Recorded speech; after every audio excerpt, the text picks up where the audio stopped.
Hi friends, আপোনালোক সকলোকে quick cooking and blog চেনেললৈ স্বাগতম জনাইছোঁ আৰু ভোগালী বিহুৰ আপোনালোকক ওলগ জনাইছোঁ। মই পিঠা লাৰু বনাইছোঁ, আপোনালোকক সেইটো ভিডিঅ' পিছত মই শ্বেয়াৰ কৰিম।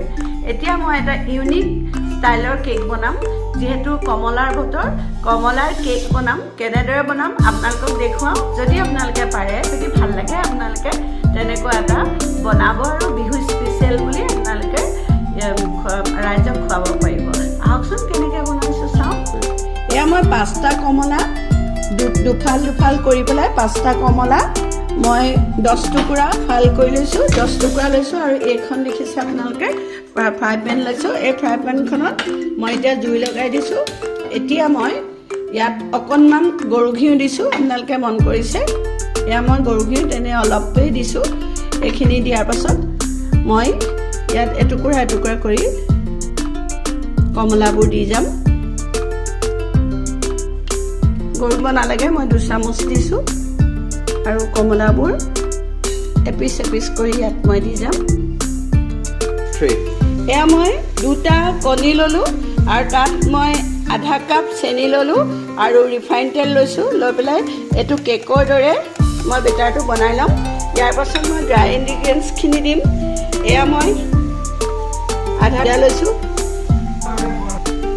ময়দা দিছোঁ 1 কাপ আৰু ইয়াত বেকিং দিছোঁ 1.5 চামুচ দিছোঁ।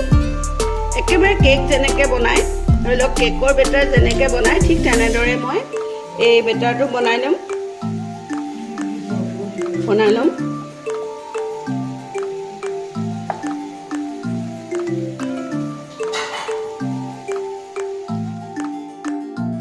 এয়া চাওক, গৰু ঘিউত মই 10 মিনিটমান সময় এই কমলাখিনি এনেকৈ ড্ৰাই কৰি পেলাই অকণমান ভাজি ল'লোঁ, ফ্ৰাই কৰি ল'লোঁ। ফ্ৰাই কৰাৰ পিছত এই বেটাৰখিনি মই ইয়াৰ ওপৰে দি যাম।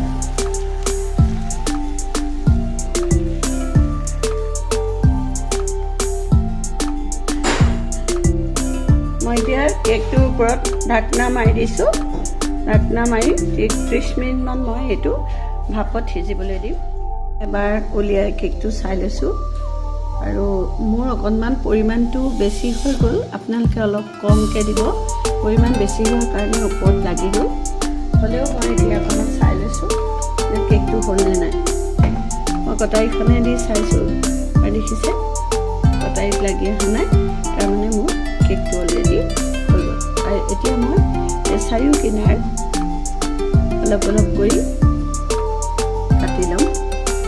কাটি লোৱাৰ পাছত মই এখন প্লেটত উলিয়াই আপোনালোকক দেখুৱাইছোঁ। কেকটো মই পানখনৰ পৰা কেক ওলোৱাৰ দৰে এই প্লেটখনত উলিয়াই ল'লোঁ আৰু উলিয়াই লৈ এই অকণমান ছাইডটো আপোনালোকে ধৰিব পাৰিছে, এই ছাইডটো মই এৰাই গ'ল আৰু এই 2টা পিচ মোৰ এৰাই গ'ল। তথাপি আপোনালোকক দেখুৱাইছোঁ, আপোনালোকে চেষ্টা কৰিব। খুব সুন্দৰ কেক এইটো। আৰু আপোনালোকে যদি ভাল লাগে তেতিয়াহ'লে মোৰ আজি কেকৰ ৰেচিপিটো আপোনালোকে লাইক কৰিব, শ্বেয়াৰ কৰিব আৰু যদি নতুন ভিউৱাৰ্ছ হয় তেতিয়াহ'লে ছাবস্ক্ৰাইব কৰিবলৈ একেবাৰে নাপাহৰিব।